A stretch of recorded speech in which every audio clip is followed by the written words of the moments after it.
The vast emptiness of space stretched out before the research vessel Curiosity as it approached the mysterious object. The ship was small compared to the massive structure floating silently ahead of them. Captain Nex of the Excathraxis Research Guild stood on the command deck, his four eyes blinking in sequence as he studied the readings. "Preliminary scans complete, Captain," said First Science Officer Vrita. Her voice had the typical musical quality of the Excathraxis species. "The object appears to be an ancient spacecraft of human design, approximately 2.3 kilometers in length. No active power signatures detected." Captain Nex nodded his crested head. "Age estimate? Based on material degradation, between 300 and 350 Earth years," Vrita replied. "Fascinating," Nex said. "The humans were barely achieving spaceflight at that time. This vessel must represent one of their earliest deep space efforts." At a nearby console, Dr. Eric Mason listened to the aliens discuss the discovery. As the only human archaeologist on the expedition, he had been brought along specifically for moments like this. The Excathraxis were the galaxy's premier archaeological researchers, but they recognized the value of having a human perspective when studying human artifacts.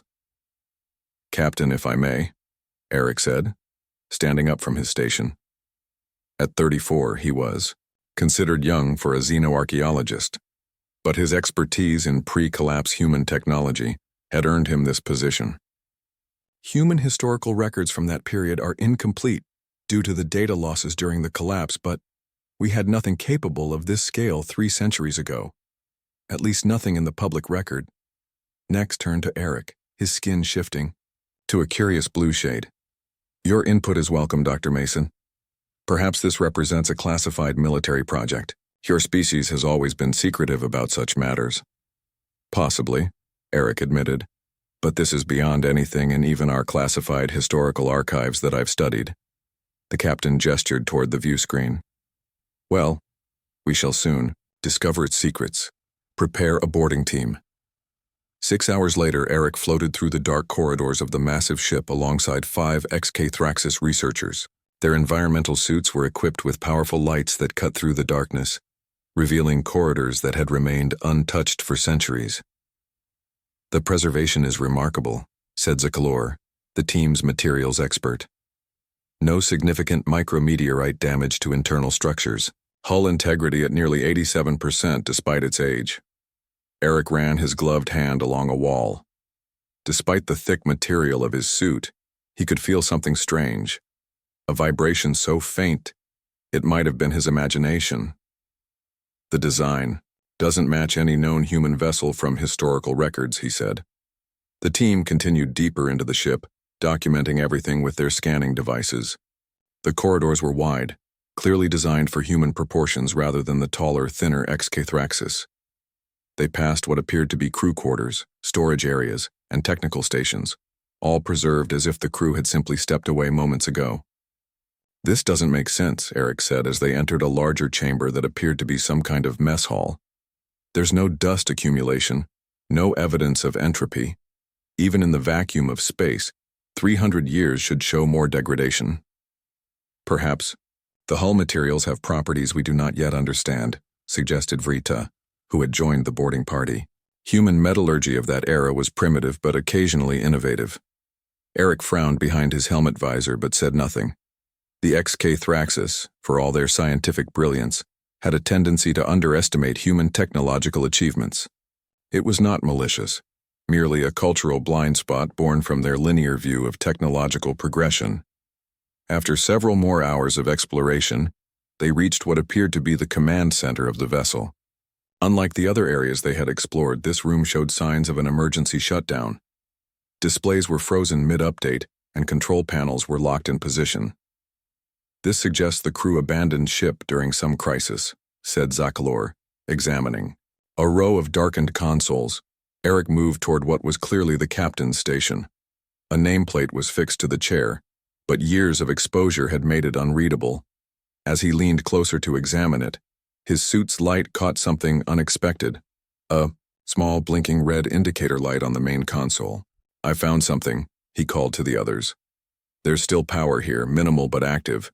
The ex-Thraxis researchers crowded around, their scanning devices whirring. "Impossible," said Vrita. "No power cell technology from that era could remain functional after 3 centuries. Yet the evidence was before them, a single, steadily blinking light." Eric felt drawn to the console, his training telling him to be cautious while his instincts pushed him forward. Almost without thinking, he placed his gloved hand on what appeared to be the main interface panel. For a moment, nothing happened. Then, so subtly that only Eric noticed, the panel warmed beneath his touch. The blinking light steadied, and for just a second, other lights flickered across the console before fading again. "Did you see that?" Eric asked, excitement in his voice. "See what?" asked Zeklor, who had been examining a different station. "The console. It responded to my touch." Vrita waved her scanner over the area.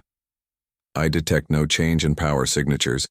Dr. Mason, perhaps the light refracted through your visor." Eric knew what he had seen, but he didn't argue. The ex-Thraxis relied heavily on their instruments, sometimes at the expense of direct observation. The team continued their survey, but Eric found himself repeatedly drawn back to the captain's console. Something about this ship felt familiar, like a word on the tip of his tongue. As the others documented the bridge stations, he noticed what appeared to be a small indentation near the armrest of the captain's chair, exactly the size of a human thumb. Checking that the others were occupied, he pressed his thumb against it. Through his glove, he felt a slight vibration, and then a soft voice spoke directly into his helmet comm on a frequency only he could hear. "DNA partial match detected. Bloodline verification, positive. Security Protocol Alpha 1, initiated." Eric pulled his hand back in surprise, looking around to see if the others had heard. They continued their work, oblivious. He considered telling them, but hesitated. The voice had spoken in perfect, unaccented English, a language none of the Thraxis on the team understood fluently. That night, back aboard the Curiosity, Eric lay in his quarters unable to sleep. The encounter with the mysterious voice replayed in his mind. He had reported the active power signature, but not the voice or the DNA scan. Something told him to keep that to himself for now. As he finally drifted towards sleep, he dreamed of naval battles and starships. In his dreams, he stood on the bridge of the massive vessel as it moved through space, alive with power and purpose. And just before he woke, he heard the name whispered as if from a great distance, USS Defiant. Morning came too quickly for Eric. He had slept poorly, his dreams filled with images of space battles and the name that echoed in his mind, USS Defiant. He rubbed his eyes and checked the time. The second exploration team would depart in 1 hour. When Eric entered the shuttle bay, he noticed someone new among the ex-Thraxis researchers. A human woman was checking equipment near the shuttle. "You must be Dr. Mason," she said, extending her hand. "I'm Liana Ortiz, communications specialist. They called me in when they found out the ship was human in origin." Eric shook her hand, surprised and pleased to see another human face. "Nice to meet you. I didn't know they were bringing in more human consultants." "Last-minute decision," Liana explained. "Captain Nex thought it might help to have someone who specializes in old Earth communication systems." The team boarded the shuttle and made the short journey back to the ancient vessel. As they approached, Eric felt a strange sense of anticipation, as if the ship was waiting for them. This time they entered through a different airlock, planning to explore the engineering sections. The ex-Thraxis moved with scientific precision, scanning and documenting everything. Eric and Liana naturally fell into step together, trailing slightly behind the aliens. "So what do you make of this ship?" Liana asked quietly. Eric glanced at their alien colleagues before answering. "It doesn't match any known design from 300 years ago. The technology seems too advanced." "I noticed that too," she said. "The communication systems I examined yesterday have quantum entanglement components. We didn't develop those until decades after the collapse." As they walked, Eric told Liana about the console that had responded to his touch. "I didn't imagine it," he insisted. "The ship reacted to me." Before Liana could respond, one of the ex-Thraxis researchers called out an alarm. The lights in the corridor they were walking through had suddenly come on, dimly illuminating the path ahead. "Most unusual," said Vrita, scanning the walls. "Power signatures are minimal but present. Perhaps our movements have triggered some kind of emergency system." "The power should have died centuries ago," Zeklor added, his skin turning a pale yellow of confusion. The team continued forward with greater caution. As they moved deeper into the ship, more strange occurrences began. Door panels slid open as they approached. Environmental systems hummed to life briefly in rooms they entered, then shut down as they left. "It's responding to our presence," Eric said. "Merely automated systems with residual power," Vrita insisted, though her voice lacked conviction. They reached a large circular door marked with symbols that Eric recognized as warning signs. "This appears to be engineering," he said, examining the heavy door. "But it's sealed tight." Zeklor attempted to operate the manual override without success. "The locking mechanism is engaged. We would need cutting tools to get through." Just as the XK-Thraxis began discussing whether to return to the Curiosity for equipment, Eric noticed a small panel beside the door with a handprint outline. Without thinking, he placed his palm against it. The effect was immediate. Lights around the doorframe flashed green, and with a hiss of equalizing pressure, the massive door began to slide open. "How did you do that?" Vrita demanded, her 4 eyes blinking, rapidly in surprise. "I just touched it," Eric said honestly, though he suspected there was more to it than that. The engineering section was vast, with towering machinery and control stations covering multiple levels.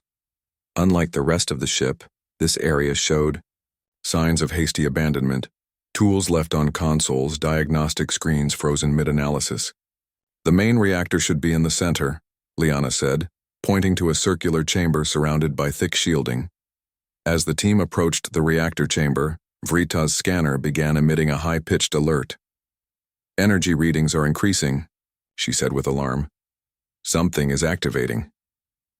Inside the reactor chamber, soft blue light began to pulse. What had appeared to be a dead, cold core was now showing signs of activity. "Impossible," muttered Zeklor, backing away. "No power source could reactivate after centuries of dormancy." "We should inform Captain Nex," said Vrita, already moving toward the exit. 3 of the XK-Thraxis researchers followed her, but Eric, Liana, and Zeklor remained fascinated by the awakening reactor. "It's like it's been sleeping," Liana whispered. "Waiting." Eric nodded, watching as control consoles throughout the engineering deck began to light up one by one. "Not dead, just dormant." Zeklor moved to one of the active consoles, his scientific curiosity overcoming his caution. "These readings suggest the reactor has been in a state of minimal output, maintaining essential systems only. But now it's increasing power to approximately 12% of capacity." "Look at this," Liana called from another station. "I'm picking up data transmissions throughout the ship. Internal communications are coming online." Eric joined her at the console. The display showed information in standard English, scrolling too fast to read. "It's running diagnostics," he said. "Self-assessment protocols." A new sound caught their attention, a low hum that seemed to vibrate through the deck plates. The ship was awakening around them. "We should rejoin the others," Zeklor said nervously. They turned to leave engineering. A door on the far side of the chamber opened automatically. Beyond it lay a corridor they hadn't explored, illuminated by soft lighting that activated as they watched. "It's inviting us deeper," Eric said. "That is not a scientific assessment, Dr. Mason," Zeklor replied, his skin turning a worried shade of green. Despite Zeklor's concern, they followed the lighted corridor, which led them to a smaller chamber containing a single chair surrounded by curved display panels. The chair was clearly designed for a human occupant.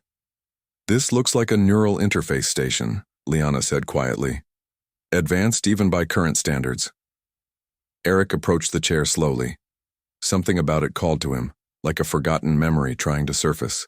When he stood directly in front of it, the displays around the chair lit up with information: ship schematics, system status reports, and in the center, a pulsing icon labeled ARIA system.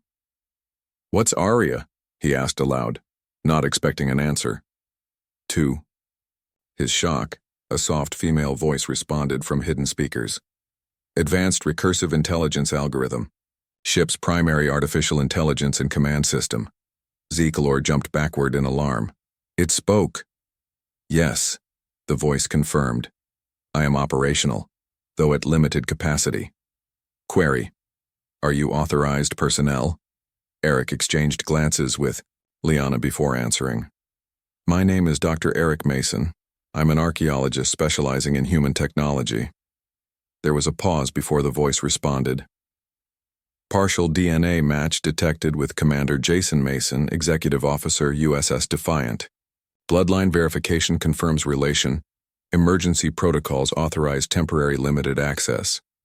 The ship thinks you're related to someone from its original crew, Liana whispered. Perhaps I am, Eric replied, suddenly remembering his grandfather's stories about a famous ancestor who vanished during the final battles before the collapse. The ship called itself USS Defiant. That name means something, but I can't place it. The voice spoke again. Full reactivation requires command authorization. Current power levels at 15% and rising. Warning. Unknown entities detected. Aboard ship. Security protocols initiating. Throughout the ship, alarm klaxons began to sound. The alarm klaxons echoed through the corridors of the USS Defiant. Red warning lights flashed along the walls, casting eerie shadows as Eric, Liana, and Zekalor stood frozen in the neural interface chamber. What's happening? Eric asked the ship's AI external vessels detected, Area replied. Scanning indicates non-allied signatures, tactical assessment, hostile intent probable. Zekalor's communication device buzzed. He answered and listened, his skin turning a dark purple of distress. Captain Nex reports 3 unknown ships have appeared. They are not responding to hails and are moving into position around this vessel. We need to get back to the others, Liana said. They hurried through the now illuminated corridors. The ship hummed with increasing energy as more systems came online. Doors opened automatically as they approached and closed behind them. Eric couldn't shake the feeling that the ship was protecting them, guiding them. When they reached the main airlock where they had entered, they found Captain Nex and the rest of the research team in heated discussion with the Curiosity via comm link. The situation is deteriorating, Nex said as they approached. 3 vessels of Vikalath design have surrounded both our ship and this relic. They are demanding we withdraw and surrender the derelict for salvage. Vikalath? Eric asked. The scavengers? Precisely, Nex replied. They claim this region of space as their territory and assert salvage rights over any abandoned vessels. Eric felt a surge of protectiveness. This ship isn't abandoned, it's active. That is irrelevant, Nex said firmly. The Curiosity is a research vessel, not a warship. We cannot challenge the Vikalath. We must comply and withdraw, and leave. The Defiant to be stripped for parts? Liana asked incredulously. Nex's skin rippled with colors indicating regret, mixed with resolve. We have no choice. We are scientists, not warriors. The ship's speakers suddenly activated throughout the corridor. Warning. Hostile boarding attempt detected in Cargo Bay 3. Security systems engaging. On screens that had sprung to life, along the walls they could see armored Vekalath soldiers cutting through an exterior hatch. The Vekalath were reptilian in appearance with heavy scales and powerful builds. They carried plasma cutters and weapons. They're not waiting for our response, Frita observed. They're taking the ship by force. Captain Nex turned to his team. We must return to the Curiosity immediately. All personnel, proceed to the shuttle. Most of the ex-Cathraxis researchers moved to obey, but Eric stood his ground. I'm staying. That is unwise, Dr. Mason, Nex said. The Vakalath are known for their brutality. Someone needs to protect this ship, Eric insisted. It's too important to be lost. Liana stepped beside him. I'm staying too. Zekalor hesitated, then joined them. The ship contains technology beyond our current understanding. It would be a scientific tragedy to see it destroyed. Nex considered. The 3 of them. Very well. But I cannot risk the rest of my crew. We will retreat to a safe distance and attempt to contact the human diplomatic fleet for assistance. After the captain and the remaining researchers departed for their shuttle, Eric turned to the nearest screen. Area, what's the status of the Vikalath boarding parties? Multiple breaches in progress, the AI replied. Automated defenses are engaging, but power limitations restrict response capabilities. Current power level, 23%. Can you seal off sections of the ship to contain them? Liana asked. Affirmative. Implementing compartmentalization protocols. Throughout the vessel, blast doors slammed shut, isolating different sections. On the screens, they watched as the Vikalath boarders found themselves trapped in sealed compartments. That won't hold them forever, Liana said.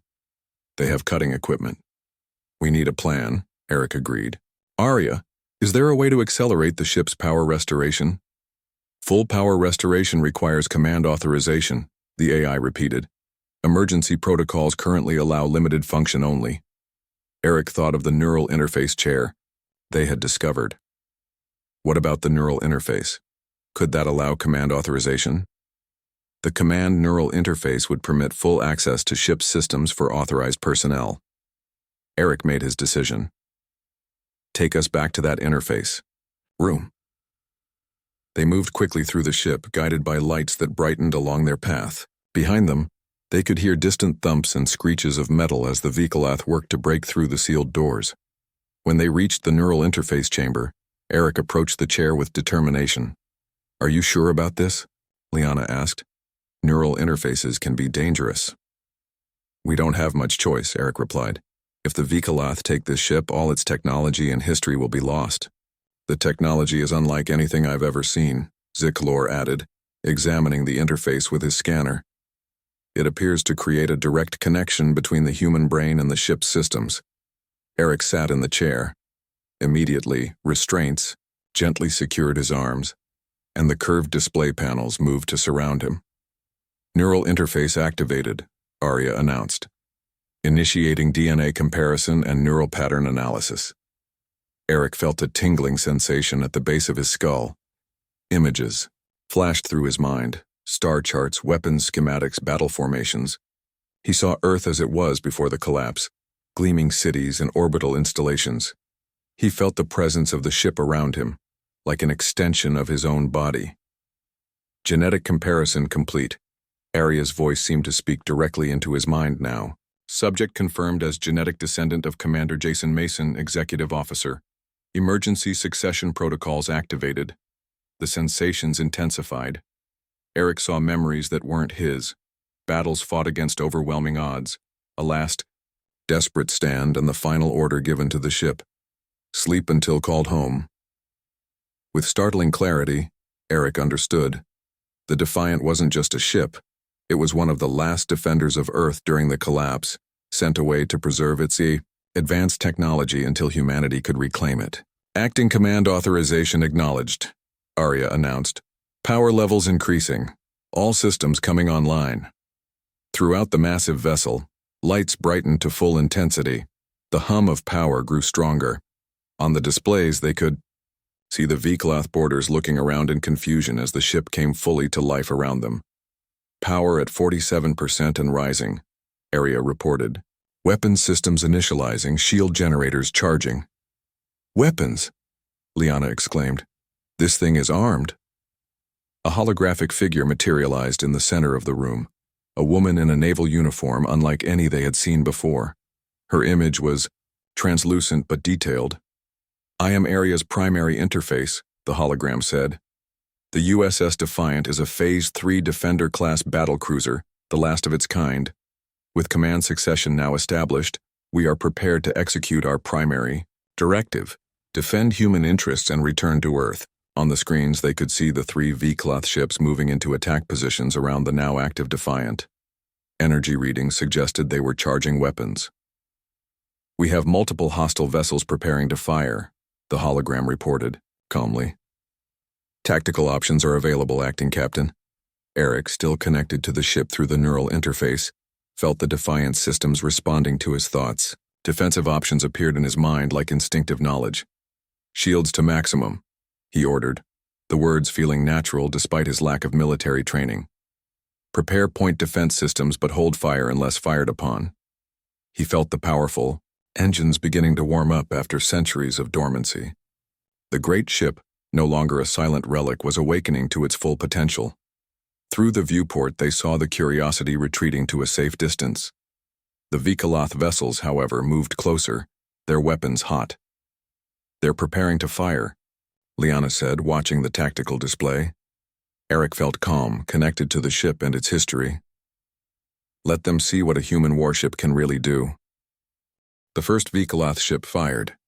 A bright beam of energy shot toward the Defiant, aimed at what they must have thought was a vulnerable section. The beam struck the ship and dissipated harmlessly against an invisible barrier. "Shields holding at 98%, Area reported calmly. "Power levels now at 62% and rising." Through the neural interface, Eric could feel the ship as if it were his own body. He sensed the shield impact as a light pressure against his skin. The weapon systems appeared in his mind as extensions of his limbs, ready to respond to his commands. "What just happened?" Liana asked, staring at the display showing the Vikalath ships. Their weapon had no effect. "Phase-shifting defensive shields," the Aria hologram explained. "They adapt to enemy weapon frequencies." Zikalor moved closer to the screens, his scientific curiosity overcoming his fear. Such technology is thought to be theoretical only. Even the most advanced civilizations in the galaxy haven't perfected phase-shifting shields. "The humans had," Arya stated simply, "before the collapse. The Vikalath were not deterred. All three of their ships opened fire simultaneously, unleashing a barrage of energy beams and missiles toward the Defiant. Eric felt each impact through the interface. None penetrated the shields, but the constant assault was testing the ship's defenses. Through the link, he could sense the remaining Vikalath boarding parties inside the ship, still trapped in sealed compartments but cutting their way through internal bulkheads. "We can't just sit here and take fire," Liana said. "We need to fight back or escape." Eric focused his thoughts, and the tactical systems of the Defiant presented options. "Arya, do we have enough power for weapons?" "Point defense systems are online. Main weapon systems require 75% power. Current power level? 67% and rising." Eric made his decision. "Activate point defense systems. Target their weapons only. I don't want to destroy their ships if we don't have to." Acknowledged. Around the massive hull of the Defiant, small hatches opened to reveal clusters of defense turrets. They swiveled toward the attacking ships and fired with precision. Brilliant pulses of blue energy struck the Vikalath vessels, specifically targeting their weapon emplacements. On the tactical display, they watched as the Vikalath ships' weapons went dark one by one. The aliens continued their approach, however, clearly planning to attempt more boarding actions. "They're persistent," Liana observed. "The Vikalath value this ship," Ziklor explained. "Its technology would make them the dominant power in this sector." Eric felt a surge of determination. The Defiant was humanity's legacy, not a prize for scavengers. Through the neural link, he explored the ship's capabilities further and discovered something unexpected. "Area, the ship can move?" "Affirmative. Engines are at 71% capacity. Full maneuverability is available." Eric smiled. "Then, let's show them what this relic can do. Prepare for evasive maneuvers." For the first time in 3 centuries, the massive engines of the USS Defiant ignited with full power. The ship shuddered slightly, then moved with surprising grace. For a vessel over 2 kilometers long, its agility defied conventional physics. The Vikalath ships tried to maintain their attack formation, but the Defiant suddenly accelerated, banking in a tight curve that no ship its size should have been capable of. It passed between 2 of the Vikalath vessels, its shields brushing against theirs, sending them spinning from the contact. "How is this possible?" Ziklor exclaimed, gripping a support rail as the ship maneuvered. "The inertial forces alone should tear the ship apart." "Gravitational field manipulation," Aria's hologram explained. "The ship creates its own localized gravity field, allowing it to move independently of normal space-time restrictions. Through the neural interface, Eric guided the Defiant in a complex series of maneuvers that left the VK-Lath ship struggling to keep pace. He could feel the joy of the ship as it moved again after centuries of dormancy, like a runner finally, released from confinement. Power levels at 78%, Arya announced. Main weapon systems now available. Show me, Eric commanded. In his mind, he saw the Defiant's primary weapons, energy projectors of incredible power, designed to engage multiple targets simultaneously. The technology behind them was beyond his understanding, but through the interface, he knew how to use them. Should we use the main weapons? Liana asked, watching the VK-Lath ships regrouping for another attack. Eric considered their options. Not yet. I don't want to destroy them if we don't have to. Arya, can we communicate with the VK-Lath? Communication systems are fully operational. Open a channel. The largest display shifted to show the bridge of the lead VK-Lath ship. The commander was a massive reptilian being with ridged scales and yellow eyes. He appeared surprised to receive the transmission. This is Acting Captain Eric Mason of the USS Defiant, Eric said, his voice steady despite the strangeness of the situation. Your weapons are ineffective against our shields, and we have chosen not to destroy your vessels. Withdraw now, or we will be forced to demonstrate our full capabilities, the VK-Lath commander hissed, showing sharp teeth. This vessel is salvage. Your primitive human technology cannot stand against the might of the VK-Lath Dominion. You've seen only a fraction of what this ship can do, Eric replied. We've disabled your weapons using our most basic defense systems. To emphasize his point, Eric directed one of the Defiant's smaller weapons to fire a warning shot. A pulse of energy streaked past the VK-Lath flagship, missing by meters but demonstrating perfect accuracy. The alien commander's eyes narrowed. This changes nothing. We have called for reinforcements. Soon a full battle group will arrive. Surrender the vessel now and we may allow you to leave alive. Eric felt a new alert through the neural interface. Arya, what's happening with the VK-Lath boarding parties? They have breached containment on Deck 14 and are advancing toward engineering. This complicated matters. Fighting external enemies while dealing with intruders inside the ship would be challenging. We need to handle the borders, Eric said to Liana and Zeklor. Arya, do we have internal security systems? Security drones are available but require direct command authorization to engage lethal protocols. Eric thought for a moment. Activate the drones. Non-lethal measures only. Contain the intruders without harming them if possible.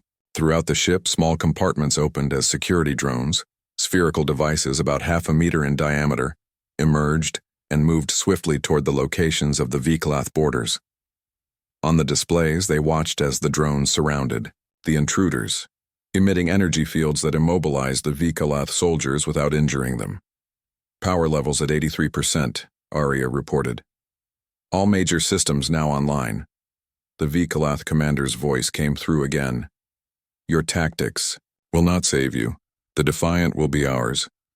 Eric disconnected the communication and turned to Liana and Zeklor. Their reinforcements will be here soon. We need a plan. The XK Thraxis research vessel is still nearby, Zeklor said. Captain Nex reported that he has sent a distress call to the human diplomatic fleet, but they are at least 6 hours away. Eric received another alert through the neural interface, a tactical analysis of the approaching VK-Lath reinforcements. There would be at least 6 more ships, including a heavy cruiser. We can't fight a whole battle group, Liana said, seeing the information on the displays. Eric smiled as a new option appeared in his mind through the neural link. Maybe we don't have to fight them. Arya, is the jump drive operational? Affirmative. Jump drive at 91% efficiency. Liana's eyes widened. Jump drive? As in faster than light travel? Not exactly, the Arya hologram explained. The quantum displacement drive creates a temporary folding of space-time, allowing instantaneous transition between 2 points without traversing the intervening space. That's impossible, Zeklor whispered. Such technology is purely theoretical. Not for us, Eric said. Arya, prepare the jump drive. Let's show these scavengers what a real human warship can do. The space around the Defiant began to shimmer as the jump drive powered up. On the tactical displays, they could see the Vikalath ships moving into attack formation, unaware of what was about to happen. Jump drive at full power, Arya announced. Awaiting coordinates. Eric hesitated. Where should they go? Through the neural interface, a star map appeared in his mind, showing nearby systems. But one destination stood out from all others, a set of coordinates embedded deep in the ship's primary directives. Home, Eric said simply. Take us home. Calculating jump to Sol system, Earth coordinates, Arya confirmed. Warning, astronomical. Data is 300 years out of date. Precise arrival point may vary. Wait, Liana interrupted. We can't just disappear. The Curiosity is still out there, and Captain Nex said the human diplomatic fleet is on the way. Eric nodded. You're right. Arya, can we send a message to the Curiosity before we jump? Affirmative. Communications standing by. Open a channel. The display showed the bridge of the XK Thraxis research vessel. Captain Nex looked surprised to see them. Dr. Mason, we detected unusual energy readings from the ship. What is happening? Captain, we're taking the Defiant to Earth, Eric explained. This ship is too important to risk falling into the wrong hands. Its technology needs to be protected and studied properly. Nex's skin shifted through colors of concern and understanding. The human diplomatic fleet will arrive in 5 hours. They can provide escort. The Vikalath reinforcements will be here sooner, Eric replied. We can't wait. But there's something you should know. This ship isn't just a relic. It's one of the most advanced vessels ever built by humans, with technology that was thought lost during the collapse. Zikalor stepped forward. Captain, the scientific discoveries aboard this vessel are extraordinary. Phase-shifting shields, gravitational propulsion, quantum displacement, technologies our civilization has only theorized about. Nex considered this information. I understand. What would you have us do? Tell the human diplomatic fleet what happened here, Eric said. Let them know the Defiant is returning to Earth and... He paused. Thank you for discovering this ship. You've helped return a piece of humanity's lost heritage. Nex nodded, his skin glowing with a color Eric had not seen before, a sign of deep respect in XK Thraxis culture. It has been an honor. Dr. Mason, safe journey home. The communication ended as the Vikalath ships began firing again, their weapons still ineffective against the Defiant's shields. Jump drive ready, Arya reported. Quantum displacement field stabilizing. Liana took a position beside Eric. I never expected my assignment to end with a trip to Earth. You can stay on the Curiosity if you prefer, Eric offered. She shook her head. And miss this? Not a chance. Zikalor wrung his four-fingered hands nervously. I should perhaps return to my people. You're welcome to join us, Eric said. The first XK Thraxis to visit Earth on a legendary human warship. Think of the research opportunities. The alien scientist's skin rippled with excitement. When you put it that way, yes, I will accompany you. Arya, are the Vikalath borders still contained? Eric asked. Affirmative. All intruders have been neutralized with non-lethal measures and are in secure holding. We can't take them with us, Liana pointed out. Eric nodded. Prepare to transport. All Vikalath personnel to their vessels before jump. Through the neural interface, Eric directed the ship's transporters, another technology thought impossible by current galactic standards, to beam the unconscious boarders back to their ships. Jump in 30 seconds, Arya announced as the last Vikalath was transported off the Defiant. The space around the massive warship began to distort visibly. The stars seemed to bend as if viewed through rippling water. The Vikalath ships fired, desperately, trying to disrupt whatever was happening. But their weapons had no effect on the quantum field forming around the Defiant. 10 seconds to jump, Arya counted down. Eric, still connected through the neural interface, felt the immense energies building within the ship. It was unlike anything he had ever experienced, the fabric of reality itself bending to the will of human technology from an age thought lost. 5, 4, 3, 2, 1. Jump initiated. For a brief moment, it seemed as if the universe itself paused. The stars stretched and then snapped back. The Defiant vanished from normal space, leaving the Vikalath ships firing at empty vacuum. The sensation of the jump was strange but not unpleasant, a momentary feeling of being everywhere and nowhere at once. Then, as suddenly as it had begun, it was over. The view screen showed new surroundings. The Defiant had arrived in a star system with a yellow sun. Ahead of them, a blue-green planet hung in space, partly covered in white clouds. Earth, Liana whispered in awe. But something was wrong. Through the neural interface, Eric could feel the ship's confusion as it scanned its surroundings. "Aria, where are we exactly?" Sol system confirmed. "We are in Earth orbit." However, the AI paused. Scanning indicates significant changes from last recorded data. Current planetary configuration matches Earth, but numerous orbital structures are present that do not match historical records. On the displays, they could see dozens of space stations and orbital platforms surrounding Earth. Ships of various designs moved between them, some clearly of human origin, others of alien design. "It's been 300 years, Liana said. "Earth has changed." Suddenly, multiple alert signals sounded. The tactical display showed several vessels moving rapidly toward them. "We are being scanned," Aria reported. "Multiple defensive systems have targeted this vessel." A communication request came through. When Eric accepted it, the screen showed the bridge of a sleek modern ship. The officer who appeared was human, wearing a uniform that Eric didn't recognize. "Unknown vessel. This is Fleet Commander Alan Rivera of the Earth Defense Force. You have entered restricted space in an unregistered ship of unknown configuration. Identify yourself immediately." Eric straightened, suddenly aware of how strange this situation must appear to modern Earth forces. "This is Acting Captain Eric Mason, aboard the USS Defiant. We've come home." The commander's expression changed from stern to shocked. "Repeat your vessel identification." "USS Defiant, Defender-class battlecruiser. Construction date 2247, pre-collapse." The commander turned to speak quietly with someone off-screen, then faced Eric again. "Hold position. Do not power weapons or attempt to approach Earth. A diplomatic vessel is en route to your location." The communication ended, leaving Eric, Liana, and Zikalor looking at each other. "Not exactly the welcome I expected," Eric said. "They are cautious," Zikalor observed. "A wise approach when an unknown warship suddenly appears." Within minutes, a smaller vessel approached the Defiant.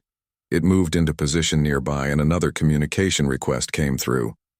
This time, an older woman appeared on screen. She wore formal attire with insignia that marked her as someone of high rank. Her expression was one of carefully controlled amazement. "I am Admiral Gloria Wright of Earth Central Command," she said. "Am I truly speaking to someone aboard the USS Defiant?" "Yes, Admiral," Eric confirmed. "We found the ship dormant in deep space.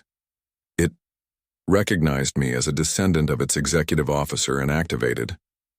The Admiral was silent for a long moment. "Captain Mason, the Defiant is not simply an old warship. It's a legend, the last defender of Earth during the collapse, thought destroyed in the final battle. Its technology was believed lost forever." Her voice grew reverent. "And now you've brought it home?" Through the neural interface, Eric felt the ship responding to these words. A sense of completion, of a mission fulfilled after centuries of waiting. "The Defiant has come home," Eric said, feeling the truth of the words deep in his soul. "And it has much to teach us." As Earth loomed large in the view screen, Eric knew that this was not an ending, but a beginning. Humanity had recovered a piece of its lost heritage, a reminder of what they had once achieved and could achieve again. The ship that had been dismissed as a relic had returned to guide them into the future.